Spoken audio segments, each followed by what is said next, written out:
এই আইনটা কিন্তু আপনার মেরুদণ্ড হিসাবে কাজ করবে একজন অ্যাডভোকেট হিসাবে। আর আমাদের পরীক্ষায় তো এখান থেকে গুরুত্বপূর্ণ যেই হেডিং গুলা দেওয়া আছে, এই হেডিং গুলা থেকেই প্রশ্ন আসে। সর্বপ্রথম হচ্ছে যে আপনার কাছে যখন কোনো মক্কেল আসবে অথবা মামলা আসবে, দেখবেন যে সেখানে জায়গা জমির বিরোধ আছে, কেউ কারো সম্পত্তি দখল করে নিয়েছে, বৈধভাবে হোক বা অবৈধভাবে হোক। তাহলে এক নাম্বার আমরা এখান থেকে প্রতিকার পাবো কি? সম্পত্তির দখল উদ্ধার রিলেটেড যত প্রকার নিয়ম কানুন আছে সুনির্দিষ্ট প্রতিকার আইনে আমরা এই প্রতিকারটা পাবো।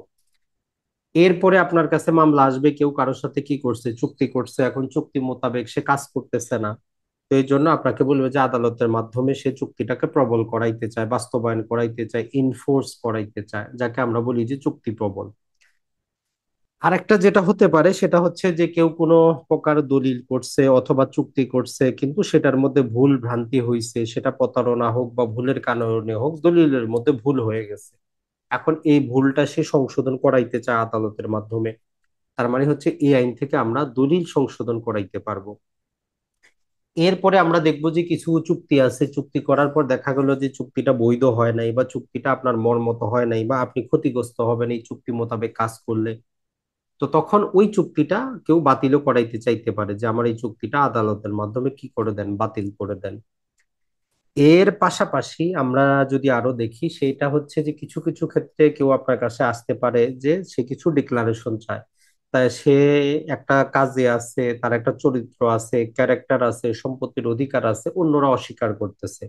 এখন সে তাদের বিরুদ্ধে কি চায়, একটা ডিক্লারেশন চায়, যাদেরকে বলি যে আমরা ডিক্লারেটরি সুট।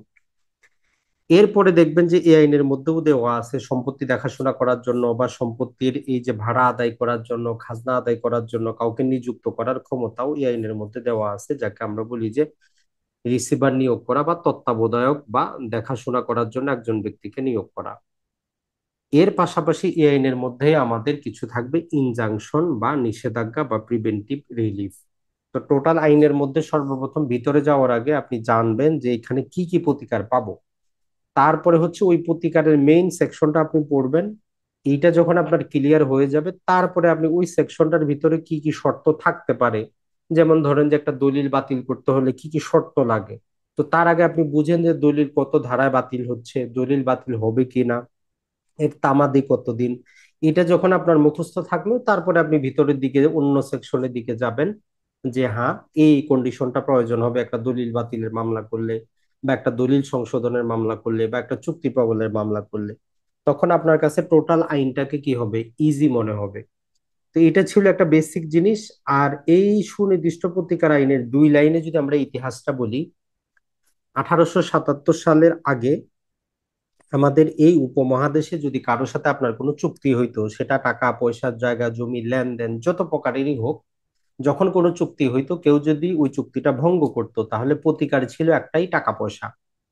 তার মানে আমাদের বর্তমানেও যে চুক্তি আইন 1872 আছে, সেই অনুযায়ী যদি আপনি মামলা করেন, আপনি কি পাবেন, টাকা পয়সা পাবেন, অন্য কিছু পাবেন না। তো ধীরে ধীরে দেখা গেল যে প্রতিটা চুক্তি ভঙ্গের যদি বিপরীতে শুধু টাকা পয়সায় দিই, এক্ষেত্রে হয় না। অনেক ক্ষেত্রে দেখবেন যে কি আছে, আপনার একটা মোবাইল আছে যেটা আপনি 1 বছর ধরে ব্যবহার করেন, সেখানে অনেক গুরুত্বপূর্ণ ব্যক্তির মোবাইল নাম্বার সেভ করা আছে, অনেক ডকুমেন্ট আছে, নানা প্রকার পাসওয়ার্ড আছে। এখন এই মোবাইলটা যদি আপনার এক বন্ধু নিয়ে যায়, সে যদি সম পরিমাণ টাকা আপনাকে দেয়, বলে যে ভাই আপনি নতুন একটা নিয়ে নেন, এটা আমার কাছে থাক, সে কিন্তু আপনাকে বিনিময় দিচ্ছে, কিন্তু আপনি মানবেন না, কারণ ওই মোবাইলটাতে আপনার নানা প্রকার ডকুমেন্ট, ছবি, ফটো এগুলো কিন্তু আছে। তো এই সুনির্দিষ্ট প্রতিকার আইন যখন আমরা পড়বো, বারবার এই জিনিসটাই আসবে যে অ্যাডুকুয়েট রিলিফ না, যথাযথ প্রতিকার না।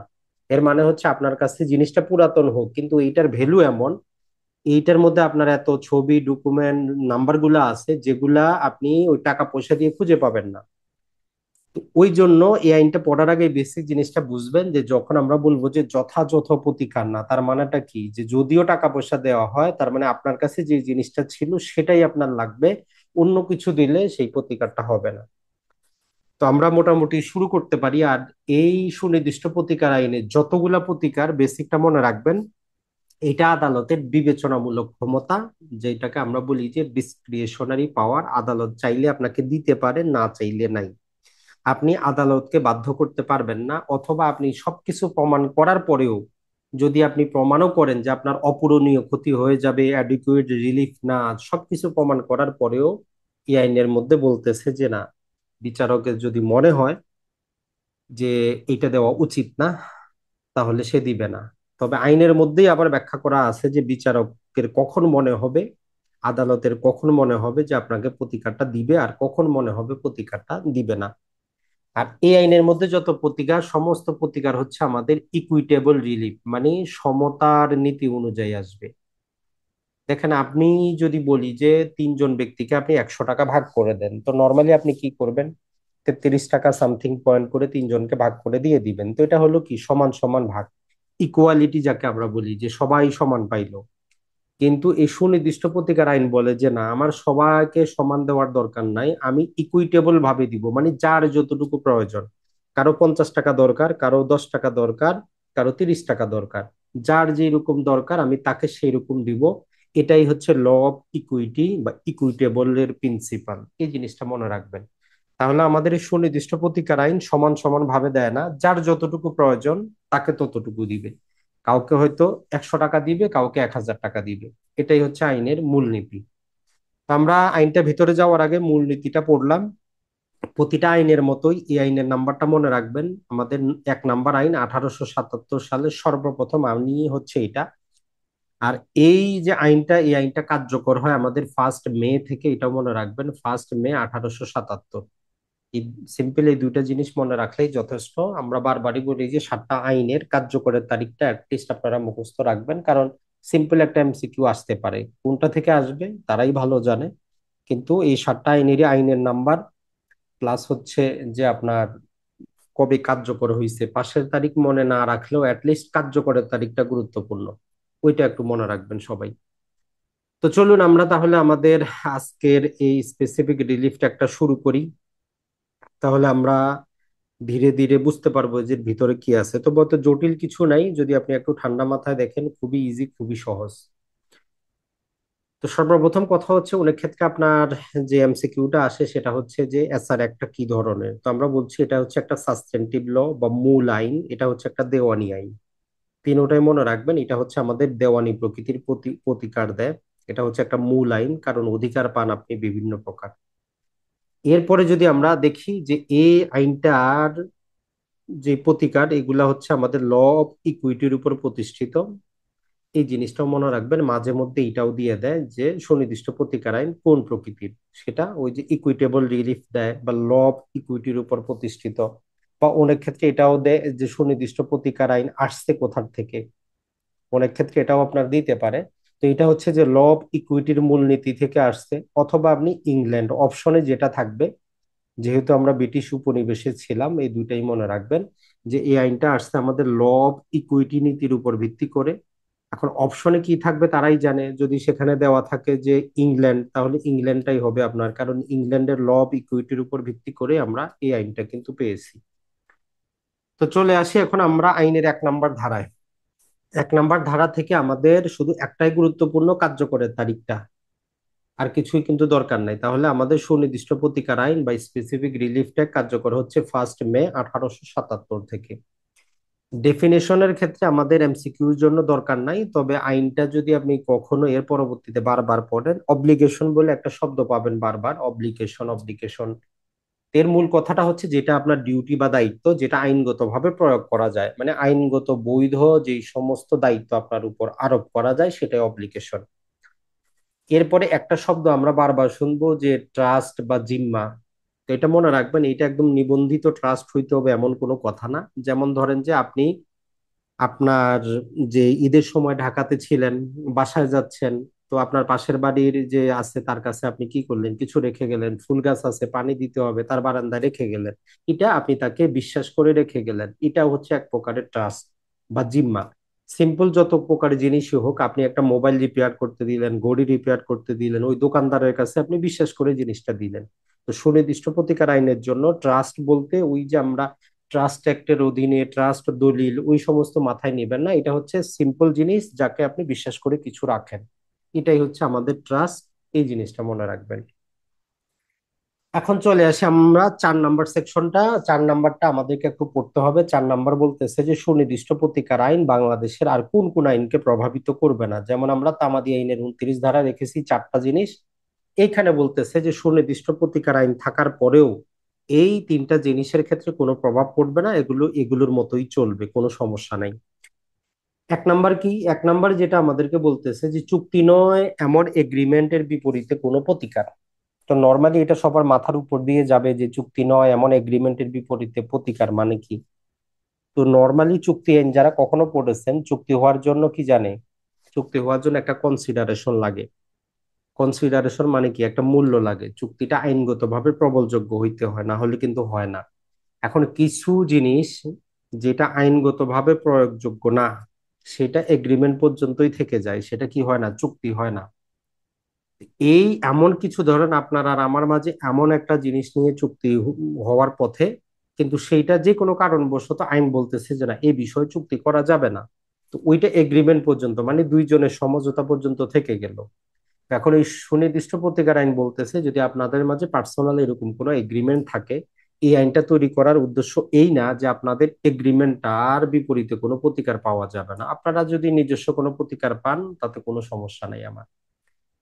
এরপরে যে জিনিসটা বলতেছে যে চুক্তি আইনের প্রতিকার সুনির্দিষ্ট কার্য সম্পাদন ছাড়া ভিন্ন প্রতিকার। যেমন ধরেন, এই যে চুক্তি আইনের অধীনে আমরা যে প্রতিকারগুলো দেখলাম, এই প্রতিকারগুলো আমরা কি স্পেসিফিক ভাবেই চাই যে আমার এই জমিটাই দরকার, আমার এই দলিলটাই সংশোধন করতে হবে, এই দলিলটাই বাতিল করে দিতে হবে। এখন এই সুনির্দিষ্ট প্রতিকার আইন বলতেছে যে যদি কেউ এই সুনির্দিষ্ট প্রতিকার আইনের অধীনে না আসে, অন্য কোনো আইনের অধীনে সে প্রতিকার নেয়। যেমন চুক্তি আইনের অধীনে আপনি প্রতিকার নিলেন, একজন আরেকজনের সাথে চুক্তি করছেন, এখন আপনি ওই চুক্তি আইনের অধীনে প্রতিকার নিয়ে নিলেন, বা ওই চুক্তিতে লেখা ছিল যে চুক্তি মোতাবেক কাজ না করলে আপনি 1 লাখ টাকা তাকে জরিমানা দিবেন, তো জরিমানা সে নিয়ে নিল, আইনগতভাবে বৈধ। তাহলে এই সুনির্দিষ্ট প্রতিকার আইনের কোনো সমস্যা নেই। তাহলে যেটা চুক্তি হয় নাই, এগ্রিমেন্ট পর্যন্ত ছিল, সেটারও যদি কোনো প্রতিকার পাওয়া যায়, এই আইনের কোনো সমস্যা নাই। যেটা চুক্তি হয়েছে, চুক্তি আইনের অধীনে বাস্তবায়নযোগ্য, সেইটারও যদি আপনি অন্য কোনো আইনের প্রতিকার নিয়ে নেন, এই আইনের কোনো সমস্যা নাই। আর সর্বশেষ বলতেছে যে রেজিস্ট্রেশন আইন যেটা আছে, আমরা দলিলগুলো যে আইনে রেজিস্ট্রেশন করি, এই রেজিস্ট্রেশন আইনের উপর চুক্তি আইনের কোনো প্রভাব থাকবে না। এই 3টা জিনিস একটু 4 নাম্বার সেকশনে আছে, মনে রাখবেন। এখান থেকে এমসিকিউ হইতে পারে। যদি হয় তাহলে 1 নাম্বারটা হচ্ছে যেটা এখনো চুক্তি হয় নাই, এগ্রিমেন্ট পর্যন্ত ছিল, তার বিপরীতে যদি কোনো প্রতিকার আপনি নিতে পারেন ভালো, কোনো সমস্যা নাই। যেটা একটা চুক্তি হয়েছে, চুক্তিটা বলবৎযোগ্য, কিন্তু আপনি যদি অন্য কোনো আইনে কি করেন, অন্য কোনো প্রতিকার নিয়ে নেন, কোনো সমস্যা নেই, আপনি নিতে পারেন, এই আইনের কোনো সমস্যা নেই। আর রেজিস্ট্রেশন আইনের উপর সুনির্দিষ্ট প্রতিকার আইনের কোনো প্রভাব থাকবে না। এখন আসি আমরা 5 নাম্বার সেকশন, যেটা থেকে বারবারই প্রশ্ন আসে। আপনার বেয়ার অ্যাক্টের মধ্যে যদি কলম থাকে লাল কালিতে, এটাকে আপনি বারবার দাগিয়ে রাখেন, এটা আপনাকে বুঝে একদম মুখস্থ করে রাখতে হবে। এটা থেকে ক্রিয়েটিভ বিভিন্ন প্রকার প্রশ্ন হইতে পারে। যে সুনির্দিষ্ট প্রতিকার আইনে 5 প্রকার ভাবে প্রতিকার দেওয়া যায়, আছে কত ধারা, এটা আসতে পারে। বা সুনির্দিষ্ট প্রতিকার গুলো কত প্রকার ভাবে দেওয়া যায় 5 প্রকারে। তাহলে 5 নাম্বারটা আমাদের জন্য সবচেয়ে গুরুত্বপূর্ণ। এইটা আপনি লাল কালিতে রাখেন, এইটা বারবার পড়বেন। চোখটা বন্ধ করে একবার স্মরণ করবেন যে আপনি স্মরণ করতে পারতেছেন কিনা ওই 5টা জিনিস। তাহলে এই 5টা জিনিস কি? 1 নম্বর হচ্ছে যে আদালত যে কোনো সম্পত্তির কি করতে পারে, দখল গ্রহণ করতে পারে, এবং যিনি প্রকৃত দাবিদার তার বরাবর অর্পণ করতে পারে। তাহলে 1 নম্বর প্রতিকার হচ্ছে আদালত যে কোনো সম্পত্তির দখলটা আদালত গ্রহণ করলো, গ্রহণ করে যিনি প্রকৃত দাবিদার তার বরাবর হস্তান্তর করলো। 2 নম্বরে হচ্ছে যেই কাজটা আপনি করতে বাধ্য, আইনগতভাবে আপনার একটা অব্লিগেশন আছে, আপনি যদি ওই কাজটা না করেন তাইলে আদালত আপনাকে বাধ্য করবে যে আপনি কাজটা করেন। যেমন আমরা ওই যে চুক্তি ববল গুলা পাবো, আপনি আমার সাথে চুক্তি করছেন জমিটা বিক্রি করবেন, আইনগতভাবে বাধ্য, আপনি এখন জমিটা বিক্রি করতেছেন না। তো আদালতে যদি অপরপক্ষ যায়, আদালত আপনাকে বাধ্য করবে যে চুক্তি মোতাবেক এই কাজটা আপনি করতে বাধ্য, অবশ্যই করতে হবে। যে কাজ থেকে আপনি বিরত থাকতে বাধ্য হন, যেমন আমার সম্পত্তি, আমার বাড়ি, আমার জায়গা, আপনি অযথা আসে আমাকে সবসময় ডিস্টার্ব করতেছেন, দাবি করতেছেন, নানা প্রকার ভাবে আমাকে হয়রানি করতেছেন। তো 3 নম্বর বলতেছে যে যেই কাজ থেকে আপনি আইনগতভাবে বিরত থাকতে বাধ্য, আপনি যদি বিরত না থাকেন, তাহলে এই সুনির্দিষ্ট প্রতিকার আইনে আমরা ওই যে প্রিভেন্টিভ রিলিফ হিসাবে ইনজাংশন নিয়ে আপনাকে বিরত রাখতে পারবো। চার নাম্বারটা যেটা বলতেছে, 4 নাম্বার বলতেছে যদি কোনো পক্ষের কোনো অধিকার নির্ণয় করার প্রয়োজন পড়ে এবং তা ঘোষণা করার প্রয়োজন পড়ে, আদালত সেটা ডিক্লার করে দিবে, তবে ক্ষতিপূরণ ছাড়া। যেমন ধরেন যে আপনার নাম হচ্ছে মিস্টার করিম সাহেব, এখন পাসপোর্টে বা আইডি কার্ডে আপনারটা ভুল হয়েছে। এখন পাসপোর্ট অধিদপ্তর বলেন, জন্ম নিবন্ধন বলেন, তারা ঠিক করে দিচ্ছে না, আপনি করতে পারবেন কি? তো সর্বশেষ আপনার এই ঘোষণামূলক একটা আপনি ডিক্রি করতে পারবেন যে আপনার নাম হচ্ছে এটা, আপনার এটা হচ্ছে একটা লিগ্যাল ক্যারেক্টার, আদালত যাতে এটা নির্ণয় করে এবং এটা ডিক্লার করে দেয়। তো অনেক ক্ষেত্রে দেখবেন যে স্বামী স্ত্রী পরস্পরের কেউ যদি কি করে, কোনো প্রকার সম্পর্কটা অস্বীকার করে, তারা যে কোনো এক পক্ষ আদালতের মাধ্যমে ডিক্লারেশন চাইতে পারে যে আমি হচ্ছে তার বৈধ স্ত্রী। তাহলে সর্বপ্রথম সে অধিকারটা নির্ণয় করবে যে বৈধ কিনা, যদি বৈধ হয় তাই এটা ডিক্লার করবে। এর জন্য কোনো ক্ষতিপূরণ কম্পনসেশন কিন্তু দিবে না। আর 5 নম্বরে বলতেছে যে কি করতে পারে আদালত, রিসিভার নিয়োগের মাধ্যমে একটা সুনির্দিষ্ট প্রতিকার দিতে পারে। যেমন ধরেন যে বাটোয়ারা মামলা বা নানা প্রকার দখল উদ্ধার মামলা, অসংখ্য কাজে কি করে আদালত একজনকে, থার্ড পার্টি একজনকে তত্ত্বাবধায়ক নির্ণয় করে ওই সম্পত্তিটা দেখাশোনা করার জন্য, অথবা ওই সম্পত্তির ইনকাম যেগুলো আসতেছে সেগুলা উঠানোর জন্য। তাহলে এই 5 প্রকার আপনি একদম মুখস্থ করে নিবেন যে আদালত 5টা কাজ করতে পারে সুনির্দিষ্ট প্রতিকার আইনের 5 ধারা মোতাবেক। অথবা এইভাবে মনে রাখতে পারেন যে সুনির্দিষ্ট প্রতিকার 5 ভাবে দেওয়া হয়। 1 নাম্বার হচ্ছে সম্পত্তির দখল গ্রহণ করে প্রকৃত দাবিদারকে দেওয়া, যে কাজ আপনি করতে বাধ্য, যদি না করেন আদালত বাধ্য করাবে যে আপনি কাজটা করেন। 3 নাম্বার হচ্ছে যে কাজ থেকে আপনি বিরত থাকতে বাধ্য, যদি বিরত না থাকেন আদালত আপনাকে বাধ্য করাবে যে আপনি ওই কাজ করতে পারবেন না। আর 4 নাম্বার হচ্ছে কোনো পক্ষের অধিকার নির্ণয় এবং সেটা ডিক্লার করবে, তবে ক্ষতিপূরণ বা কম্পনসেশন ছাড়া। আর 5 নাম্বার বলতেছে আদালত একজন রিসিভার বা তত্ত্বাবধায়ক নিয়োগ করে দিবে। তাহলে এই 5 নাম্বারটা আপনি লাল কালিতে রাখেন, বারবারই পড়বেন। নানা পাকে, নানা ভাবে এখান থেকে আসতে পারে, 2 প্রকারেরও হইতে পারে, 3 প্রকারের এমসিকিউ কিন্তু এখান থেকে হইতে পারে। একটা হচ্ছে সরাসরি আপনার ওই সেকশন নাম্বারটা জানতে চাইতে পারে যে কত নাম্বার সেকশন অনুযায়ী প্রতিকারগুলো দেওয়া হয়। দ্বিতীয়ত হইতে পারে যে কত প্রকার ভাবে দেওয়া হয়। আর তৃতীয়ত হচ্ছে এই 5টা অপশনে যে কোনো আপনার 3টা উঠাই দিল এবং চতুর্থ নাম্বার অন্য প্রকার একটা দিয়ে দিল। তাইলে একটা সেকশন থেকে 3 প্রকারের এমসিকিউ হওয়ার সম্ভাবনা আছে। তো এই জন্য 5 নাম্বারটা সবচেয়ে বেশি গুরুত্বপূর্ণ। এখন আসেন 6 নাম্বারটা। এই 6 নাম্বারটা থেকে নর্মালি প্রশ্ন হয় না, কিন্তু কিছু ক্রিয়েটিভ প্রশ্ন হয়। প্রিভেন্টিভ রিলিফ মানে প্রতিরোধমূলক প্রতিকার জিনিসটা কি? এটা হচ্ছে যে যেমন ধরেন আমরা সবাই কি বলি যে আপনি অসুস্থ হওয়ার আগেই যদি সুস্থ থাকার জন্য যাবতীয় প্রিকশন গুলা নেন তাহলে আপনার জন্য ভালো। তো এই জন্য বলতেছে যে একটা অপরাধ হওয়ার, জমি জমা বা দেওয়ানি একটা কিছু ঘটে যাওয়ার পূর্বেই যদি আমরা সেটাকে কি করতে পারি, প্রতিরোধ করতে পারি, সেটাই ভালো। তো কিভাবে প্রতিরোধ করবে, মূল কথা হচ্ছে যে ইনজাংশনের মাধ্যমে আমরা কি করি, প্রিভেন্টিভ রিলিফটা দেই, যে আপনি ওনার সম্পত্তিতে অযথা হস্তক্ষেপ করবেন না। তাহলে কি হইলো, আপনি গেলেন না, আপনাকে ইনজাংশন করা হইলো, তো ওই ব্যক্তি তার শান্তি মতো থাকতে পারলো। তো এই জন্য প্রিভেন্টিভ রিলিফের ডেফিনেশন দেওয়া আছে কোথায়, এই 6 নাম্বারে। কিন্তু 6 নাম্বারে যখন আপনি পড়বেন বলতেছে যে এই যে 5 নাম্বারের মধ্যে যেটা আমরা 3 নাম্বার পড়লাম, যদিও নাম্বার দেওয়া নাই, সম্ভবত এখানে ABCDF দেওয়া আছে। তো আপনি নাম্বার হিসাবে মনে রাখতে পারেন, কারণ অনেক ক্ষেত্রে ABCD আপনি ভুলে যাইতে পারেন। তো আপনি যেটা আপনার জন্য ইজি হয় ওই হিসাবে মনে রাখবেন। তো বলতেছে প্রিভেন্টিভ রিলিফ মানে হচ্ছে যে কাজ থেকে বিরত থাকতে আপনি বাধ্য, যদি বিরত না থাকেন আদালত বিরত রাখাবে। আর যখন শেষের দিকে আমরা পড়বো ইনজাংশনে, বলতেছে যে প্রিভেন্টিভ রিলিফটা দেওয়া হয় কিসের মাধ্যমে, ইনজাংশনের মাধ্যমে। তাহলে এইটা একটা আপনার এমসিকিউ যে প্রিভেন্টিভ রিলিফ কিভাবে দেওয়া হয়, নিষেধাজ্ঞার মাধ্যমে প্রিভেন্টিভ রিলিফ দেওয়া হয়। এখন আসেন 7 নাম্বারটা, সেকশন মনে রাখার কাজ নাই, তবে জাস্ট বেসিক নলেজটা হচ্ছে এই সুনির্দিষ্ট প্রতিকার আইনে আমরা প্রথমেই বলেছি যে এটা হচ্ছে আমাদের দেওয়ানি প্রকৃতির। তো এই জন্য পেনাল ল এর ক্ষেত্রে আপনি সুনির্দিষ্ট প্রতিকার কখনোই পাবেন না, মানে ফৌজদারিতে এগুলো প্রয়োগ করা যাবে না। কেমন? যেমন ধরেন যে সে আপনার বাসা থেকে কি করেছে, আপনার কিছু চুরি করেছে, এখন আপনি আদালতে যা যদি বলেন আপনিও তার বাসায় চুরি করবেন। সে আপনার ভাইকে হত্যা করছে, এখন আপনিও জয়ে যদি বলেন যে আপনিও তাকে সেইভাবে হত্যা করবেন, এইরকম করা যাবে না। মানে সুনির্দিষ্ট কার্য সম্পাদন দেওয়ানি ক্ষেত্রেই হয়, ফৌজদারি ক্ষেত্রে হয় না। 7 নাম্বারে জাস্ট এই বেসিক কথাটুকু। তাহলে এই জায়গা থেকে আমরা মোটামুটি 2টা সেকশন আমাদের জন্য গুরুত্বপূর্ণ, 5 নাম্বারের 5টা প্রতিকার, আর 4 নাম্বারের মধ্যে আমরা 3টা সংরক্ষণ পাইছি যে কোথায় কোথায় সুনির্দিষ্ট প্রতিকার আইনের প্রয়োগ নাই। একটা হচ্ছে এগ্রিমেন্টের বিপরীতে আপনি যদি প্রতিকার পান, আলহামদুলিল্লাহ ভালো।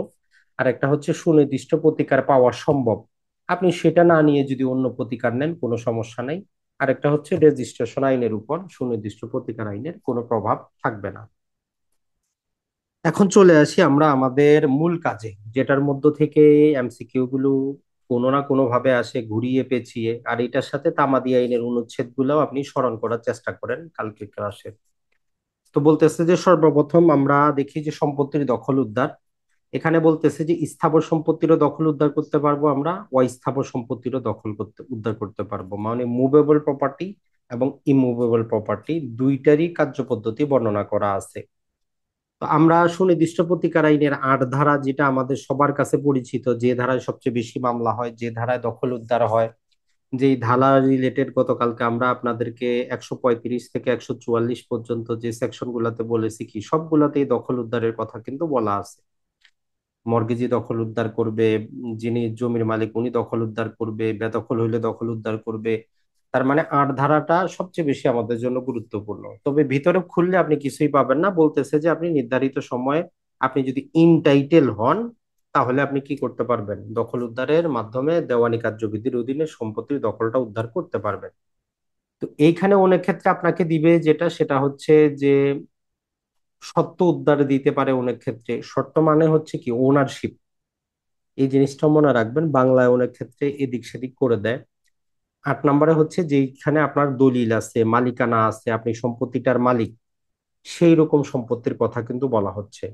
সেই জন্য 8 নম্বর মানে হচ্ছে যে জমিটা আপনি দখল উদ্ধার করবেন ওইটাতে আপনি দখলে ছিলেন, বা ওইটা আপনার জমি, কেউ আপনাকে বেদখল করছে বা আপনি এখন পর্যন্ত দখলে যাইতে পারেন নাই, কিন্তু আপনার কাছে একটা দলিল আছে। দলিলটা এখন নানা প্রকার কিছু কিন্তু হইতে পারে। যেমন আপনার বাবার সম্পত্তি হইলে আপনার নামে তো আর দলিল থাকবে না, আপনি কি থাকবে, একটা ওয়ারিশ সনদ থাকবে যে আপনি যে তার ছেলে বা মেয়ে। অনেক ক্ষেত্রে আদালতের একটা ডিক্রি থাকতে পারে, ওই ডিক্রির মাধ্যমে আপনি সম্পত্তির মালিক, আদালতের মাধ্যমে আপনি ক্রয় করছেন।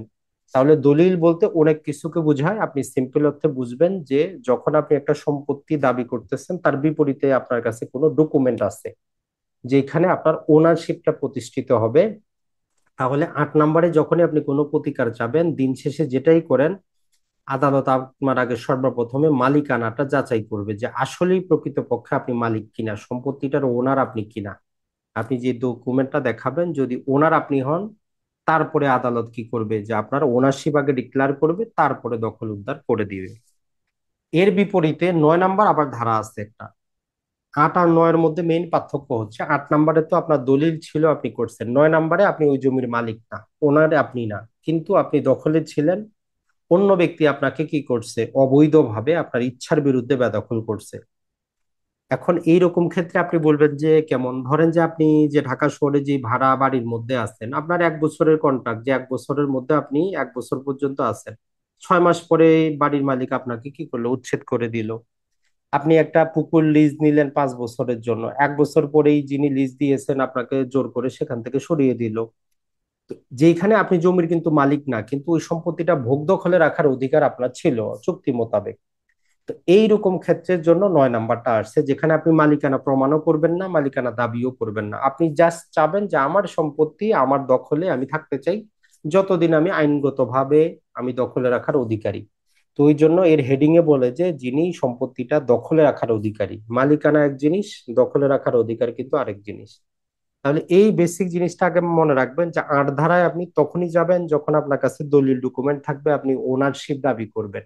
আর 9 ধারায় যখন আপনি মালিকানা দাবি করবেন না, মালিকানা দাবি করলে 9 ধারা মামলাটার সাথে সাথে খারিজ হয়ে যাবে।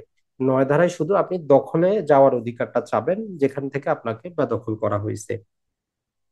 এই দুইটা ধারার সাথে তামাদিগুলা সবচেয়ে বেশি গুরুত্বপূর্ণ, তামাদিটা অবশ্যই অবশ্যই মনে রাখবেন। আর 9 নম্বর ধারার মধ্যে অনেক কিছু এই আইনের মধ্যেই লেখা আছে, এটা আবার আপনাকে বুঝতে হবে। বলতেছে যে এই 9 ধারায় আপনি সরকারের বিরুদ্ধে মামলা দায়ের করতে পারবেন না। তাহলে 9 ধারার সর্বপ্রথম সীমাবদ্ধতা হচ্ছে সরকারের বিরুদ্ধে মামলা দায়ের করতে পারবেন না। দ্বিতীয় বলতেছে যেটা, এই 9 ধারার অধীনে যখন কোনো ডিক্রি বা ফাইনাল অর্ডার আসবে, ওই ডিক্রি বা অর্ডারের বিরুদ্ধে আপিলও করা যাবে না। তাহলে 9 ধারার যে ডিক্রিটা আসবে এটার বিরুদ্ধে আপিল করা যাবে না। পাশাপাশি তারা আরো যে জিনিসটা বলতেছে যে আপনি রিভিউ করতে পারবেন না। আপিল মনে রাখবেন, আপিল সবসময় করা হয় কার কাছে, হায়ার অথরিটির কাছে। মানে যে আদালতে মামলাটা চলছে তার থেকে উচ্চ আদালতে। যেমন যদি জেলা জজে চলে তাহলে আপনি হাইকোর্টে আপিল করবেন, যদি সহকারী জজে চলে তাহলে জেলা জজে আপিল করবেন। আর রিভিউটা একই আদালতে। এখন এই 9 নম্বরে বলতেছে যে আপিলও করা যাবে না, রিভিউ করা যাবে না। তো এটা অনেক ক্ষেত্রে মনে থাকে না আমাদের, বা কারণটা কি? কারণটা দেখেন যে এই ব্যক্তি শুধু দখল চাচ্ছে, সে তো মালিকানা চাচ্ছে না। তো তারে আমরা দখলে দিয়ে দিই, কোনো সমস্যা তো নাই, কেন অযথা আপনি আপিলে যাবেন, কেন রিভিউতে যাবেন, আদালতের সময় নষ্ট করার কাজ কি? যিনি প্রকৃত মালিক, কেউ যদি ওনারশিপ যদি কারো থাকে, তাহলে সে 8 ধারা আদালতে মামলা করুক, মামলা করে তার ওনারশিপ প্রতিষ্ঠা করুক, তার দখল উদ্ধার করুক। তার মানে 9 ধারাটা সামারি টাইপের। আপনি জাস্ট বুঝার জন্য মনে রাখতে পারেন, 9 ধারা হচ্ছে সামারি টাইপের, দ্রুত ও তাৎক্ষণিক মামলাটা মীমাংসা করে যিনি দখলে ছিলেন তাকে তার দখল ফিরিয়ে দেওয়া হয়। আর যিনি প্রকৃত মালিক, উনি যদি মনে করেন যে না, সম্পত্তির আমিই মালিক, তাহলে উনি 8 ধারায় গিয়ে মামলা দায়ের করতে পারবেন, কোনো সমস্যা নাই, কারণ তার জন্য তো 12 বছর আছেই। 9 ধারায় আমরা জানি, তামাদি আইনের গতকালকে আমরা পড়েছি 3 অনুচ্ছেদ মোতাবেক মাত্র 6 মাসের মধ্যে মামলাটা দায়ের করতে হবে বেদখল হওয়ার থেকে। এই জিনিসটা আমরা বিস্তারিত বলার কারণটা হচ্ছে এই দুইটা থেকে একটা এমসিকিউ কিন্তু কোনো না কোনো ভাবে থাকবে। এখন সেটা তামাদি হোক, সেটা আপিল করা হোক, বা কোন ধারায় আছে হোক, তো এই জন্য যদি একটু বিস্তারিত মনে রাখেন তাহলে অবশ্যই এমসিকিউটার উত্তর আপনি দিতে পারবেন। এখন যদি আপনার একটু সহজ করে আরো উল্টা ভাবে আসে যে 8 ধারার অধীনে যদি কোনো ডিক্রি আসে তার বিরুদ্ধে কি করতে পারবেন? 8 ধারার বিরুদ্ধে স্বাভাবিকভাবে যখন আমরা সিপিসি পড়বো আমরা জানি এর বিরুদ্ধে আমরা আপিলও করতে পারবো, রিভিউ করতে পারবো, রিভিশনও করতে পারবো, কোনো সমস্যা নাই। কিন্তু 9 ধারায় আমাদের আইনের মধ্যেই স্পষ্ট বলে দিছে যে আপিল করা যাবে না, রিভিউ করা যাবে না। এখন যারা এমসিকিউ করে তারা আপনার বেসিক নলেজটা জানার জন্য বলে যে আপনি তো আইনে পড়ছেন, আপিল করা যাবে না, রিভিউ করা যাবে না, তাহলে করা যাবে কি? ওইটা কিন্তু আইনে কিন্তু লেখা নাই যে তাহলে কি করা যাবে এই ডিক্রির বিরুদ্ধে আপনি সংক্ষুব্ধ। তো বলতেছে যে এটা বাই ডিফল্ট কি করতে হবে, আপনাকেই বুঝে নিতে হবে যে যেখানে আমরা আপিল করতে পারি না, রিভিউ করতে পারবো না, আইনে বলে দিচ্ছে, তাহলে আমি রিভিশন দায়ের করতে পারবো। এই জিনিসটা একটু মনে রাখবেন। তাহলে যেখানে আমি আপিল করতে পারতেছি না, রিভিউ দায়ের করতে পারতেছি না, সেক্ষেত্রে রিভিশন দায়ের করতে পারবো। তো এটাও একটা এমসিকিউ সম্ভবত গতবারের আগের বার ছিল যে 9 ধারার ডিক্রির বিরুদ্ধে প্রতিকারটা কি। তো প্রতিকার হচ্ছে রিভিশন দায়ের করা। এটা একটু বিস্তারিত এভাবে মনে রাখবেন। পাশাপাশি আপনি যদি, আমরা যখন সিপিসি পড়বো, সিপিসি তে আমরা মিডিয়েশন পাবো। মিডিয়েশন মানে সমঝোতা, সিপিসি 89 তে ওই যে সোলে ডিক্রি, তারপরে সমঝোতার ডিক্রি আমরা যেটাকে বলি, ওইটার মধ্যে আইনের মধ্যে স্পেসিফিক বলতে দিচ্ছে, সেখানে আরো উল্টা একটা কথা, সেখানে বলতেছে যে আপনি আপিলও করতে পারবেন না, রিভিশনও দায়ের করতে পারবেন না। তাহলে সেখানে আপনি কি করবেন? সেখানে কিন্তু বলা নাই যে আপনি রিভিউ করতে পারবেন বা পারবেন না, তাহলে সেখানে প্রতিকার হচ্ছে আপনি রিভিউ দায়ের করবেন। তাহলে এই দুইটাকে একসাথে একটু বোঝার চেষ্টা করেন যে 9 ধারায় আইনের মধ্যে লেখা আছে আপিল করা যাবে না, রিভিউ দায়ের করা যাবে না। তাহলে বাই ডিফল্ট আমরা জানি, তাইলে আমরা রিভিশন দায়ের করতে পারবো। ওই রিভিশন দায়ের করতে পারবো, এটা যদি আপনার সেকশনে তো লেখা নাই, তো আপনি ওইখানে কলম দিয়ে লিখে রাখেন 9 ধারার প্রতিকার হচ্ছে রিভিশন দায়ের করা। আর যেটা আমরা সিপিসি তে 89 এর মধ্যে পাবো, মিডিয়েশনটা যেটাকে আমরা সমঝোতা, সোলে ডিক্রি, আপোস ডিক্রি, কনসেন্ট ডিক্রি বলি, সেইখানে প্রতিকার হচ্ছে আপিলও করা যাবে না, রিভিশনও করা যাবে না, আইনে লেখা আছে। তাহলে বাই ডিফল্ট আমরা জানি তাহলে সোলে ডিক্রির বিরুদ্ধে প্রতিকার হচ্ছে কি? আরেকবার রিভিউ দায়ের করা। এই দুটো একটু পড়ে নিবেন। তাহলে আমাদের 8 এবং 9 আশা করি আপনাদের বুঝে আসছে, এইটাতে আর কনফিউশন থাকার কথা না। 9 নাম্বারটার মধ্যে আইনের মধ্যে অনেক কিছু লেখা আছে, ওইটা একটু মাথায় নিবেন, যেটা আমরা এখানেও লিখে দিয়েছি 9 নাম্বারটার মধ্যে, যে সরকারের বিরুদ্ধে আপনি মামলা দায়ের করতে পারবেন না। এটাও অনেক ক্ষেত্রে আসে যে 9 ধারায় সরকারের বিরুদ্ধে মামলা দায়ের করতে পারবেন কিনা। তারপরে মামলা ডিক্রির বিরুদ্ধে আপিল করা যাবে না, ডিক্রির বিরুদ্ধে আমরা কি করতে পারবো না, রিভিউ দায়ের করতে পারবো না। আর আমরা ডিক্রির বিরুদ্ধে কি করতে পারবো? একমাত্র হচ্ছে আমাদের রিভিশন দায়ের করা। এখন এটাও আরেকটা মনে রাখবেন, এই ক্ষেত্রে অবশ্যই মাঝে মধ্যে কঠিন আসলে আসে, সেটা হচ্ছে রিভিশনটা পূর্বে, আগে 2003 সালের পূর্বে শুধু হাইকোর্টেই রিভিশন দায়ের করা যাইতো। এখন আপনি রিভিশনটা দায়রা জজও করতে পারবেন, কোনো, সরি, জেলা জজের কাছে আপনি রিভিশন দায়েরটা করতে পারবেন, সমস্যা কিন্তু নাই আপনার। তাহলে আমরা এই রিভিশনটা, পূর্বে ছিল যে রিভিশন মানেই হাইকোর্ট, দেওয়ানি হোক আর ফৌজদারি হোক। তো দুইটা আমাদের দেওয়ানি কার্যবিধি, ফৌজদারি কার্যবিধি সব জায়গায় সংশোধনী আনে যে আপনি রিভিশনটা দায়রা জজ অথবা জেলা জজের কাছে দায়ের করতে পারেন। হাইকোর্টে যাওয়ার দরকার নাই, এই জিনিসটা একটু মনে রাখবেন। আর এখন তাহলে 9 ধারার মধ্যে আরেকটা জিনিস মনে রাখবেন, 9 ধারাতে কেউ যদি মালিকানা দাবি করে যে না, আমার মালিক আছে, আমি মালিক, সে মালিক না, তাহলে তাকে নর্মাল প্রসেস হচ্ছে সে কি করবে, 8 ধারার অধীনে মামলা করে মালিকানা প্রতিষ্ঠা করে দখলে ফেরত যাবে। এই সিম্পল জিনিসটা একটু মনে রাখবেন, তাহলে আমাদের জন্য শেষ। আর তামাদি হচ্ছে আমাদের 3 ধারা মোতাবেক 6 মাসের মধ্যে মামলাটা দায়ের করতে হবে।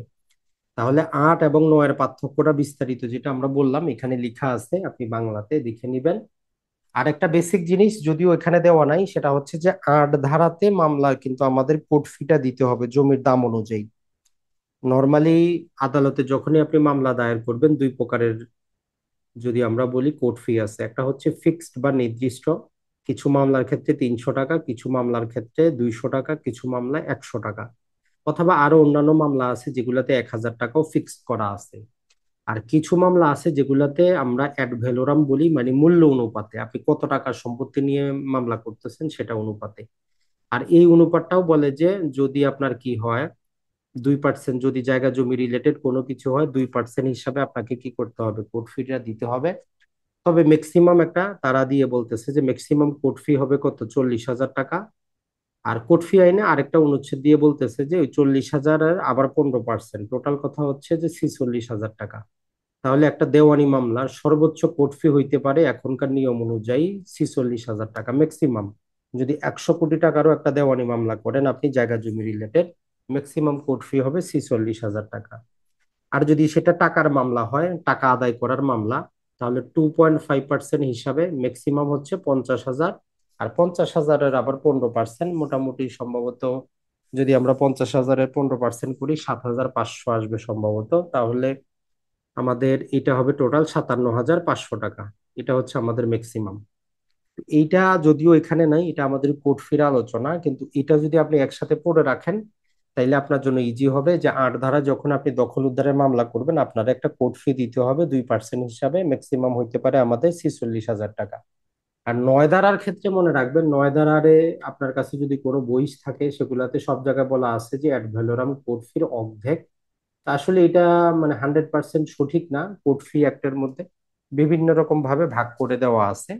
9 ধারার যে সর্বোচ্চ কোর্ট ফি হচ্ছে আপনার 8,625 টাকা কোর্ট ফি আসে, সেখানে আপনার 1,000, 2,000 বিভিন্ন স্তরে ভাগ করে দেওয়া আছে। তাহলে 9 ধারার কোর্ট ফি অ্যাড ভ্যালোরামের অর্ধেক, এটা সঠিক অ্যান্সার না। তবে ম্যাক্সিমাম কোর্ট ফি হইতে পারে আপনার 8,625 টাকা কোর্ট ফি অ্যাক্ট অনুযায়ী। এইটা জাস্ট একটু মনে রাখবেন। তাহলে আমরা 8 এবং 9 ধারা একটু সময় নিয়ে পড়বেন, কোনো সমস্যা নেই, কারণ এই দুইটা থেকে একটা প্রশ্ন আপনি পাবেনই পাবেন। হয় এখান থেকে পাবেন, না হলে ওই তামাদি আইনের অনুচ্ছেদ থেকে আসবে যে 9 ধারাতে কত দিনের মামলা, বা 8 ধারাতে যে আমরা দখল উদ্ধার মামলাগুলো। এই দুটা একটু সময় দিয়ে পড়বেন, না বুঝলে আবার বোঝার চেষ্টা করবেন। বেয়ার অ্যাক্টের মধ্যেও 8 ধারা রিলেটেড তেমন কিছুই বলা নাই, শুধু 9 ধারাতে বিশাল বড়, যদি আপনি এর কাছে বেয়ার একটা থাকে দেখেন, 8 ধারাতে কিছুই বলা নাই। শুধু বলতেছে আপনি যদি ইনটাইটেল হন, মানে আপনি যদি সম্পত্তিটা দখল করার অধিকার প্রাপ্ত হন, আপনার কাছে কিছু থাকে, তাইলে আপনি কি করতে পারেন, যে ওই যে দেওয়ানি কার্যবিধির অধীনে মামলা দায়ের করে আপনি উদ্ধার করতে পারেন, এতটুকুই বলা আছে। কিন্তু 9 ধারা যখন পড়বেন এইখানে অনেক কিছু বলা আছে। মূল জিনিস ওইটাই হচ্ছে, মূল জিনিসটা হচ্ছে আপনি সরকারের বিরুদ্ধে মামলা দায়ের করতে পারবেন না। এই ডিক্রির বিরুদ্ধে কি চলবে না, কোনো প্রকার আপনার আপিল চলবে না, রিভিউ চলবে না। তাহলে রিভিশনটা আপনি সাইডে লিখে রাখেন যে এর প্রতিকার হচ্ছে রিভিশন দায়ের করব আমরা। এখন আসি 10 এবং 11। তো 10 আর 11 অতটা গুরুত্বপূর্ণ না, 10 নম্বর তো না পড়লেও চলে, তারপরে জাস্ট একবার মনে রাখবেন। যদি অস্থাবর সম্পত্তি হয়, যেমন আপনার একটা ঘড়ি, আপনার একটা মোবাইল, আপনার একটা বাইক, আপনার একটা গাড়ি কেউ নিছে এখন আর দিচ্ছে না, আপনি চাইলে আদালতে মামলা দায়ের করতে পারেন সিপিসি অনুযায়ী।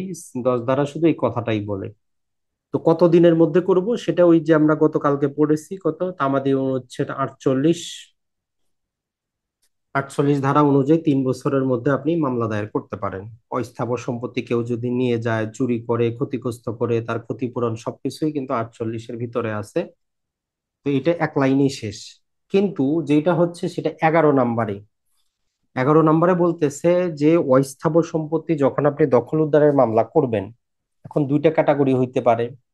একটা হচ্ছে যে যেমন ধরেন যে আপনি কি করলেন, আজকে একটা নতুন মোবাইল কিনলেন, আইফোন কিনে নিয়ে আসলেন, তো বাসায় আসতেই আপনার বন্ধুর সাথে দেখা হইলো, সে আপনার কাছ থেকে নিল আর দিচ্ছে না, বললো যে তোর কত লাগে নে, আপনার অ্যাকাউন্টে টাকা দিয়ে দিল যে 1.5 লাখ 2 লাখ, ধর তুই একটা নতুন নিয়ে নে। তো আপনি যদি বলেন যে না আমার ওই মোবাইলটাই লাগবে, তো এটা নিয়ে আদালতে মামলা করলে আপনি কিন্তু ওই মোবাইলটা পাবেন না। কারণ হচ্ছে যেহেতু মোবাইলটা নতুন, এখন আপনি সেখানে কিছুই নেই, আপনি ওই টাকা দিয়ে একটা নতুন নিতে পারেন, সে অলরেডি আপনাকে টাকা দেওয়ার জন্য রেডি। কিন্তু ধরেন যেমন প্রথমে আমরা উদাহরণ দিলাম, ওই মোবাইলটা যদি আপনার 1 বছর পুরাতন হইতো, যেখানে অনেক ছবি আছে, অনেক প্রকার বিভিন্ন ব্যক্তির নাম্বার সেভ করা আছে, তাহলে আপনি আদালতে মামলা করলে আপনাকে আদালত ওই জিনিসটাই তাকে বলবে যে না টাকার দরকার নাই, তাকে ওই জিনিসটাই দিতে হবে। তাহলে মুভেবল প্রপার্টির ক্ষেত্রেও আপনি যখন ওই জিনিসটাই দাবি করবেন, এই 4টা ক্যাটাগরি যে কোনো একটা ক্যাটাগরিতে আপনাকে ফেলতে হবে, তবেই আপনি জিনিসটা পাবেন, নাইলে আপনি টাকা পয়সা পাবেন তার বিপরীতে।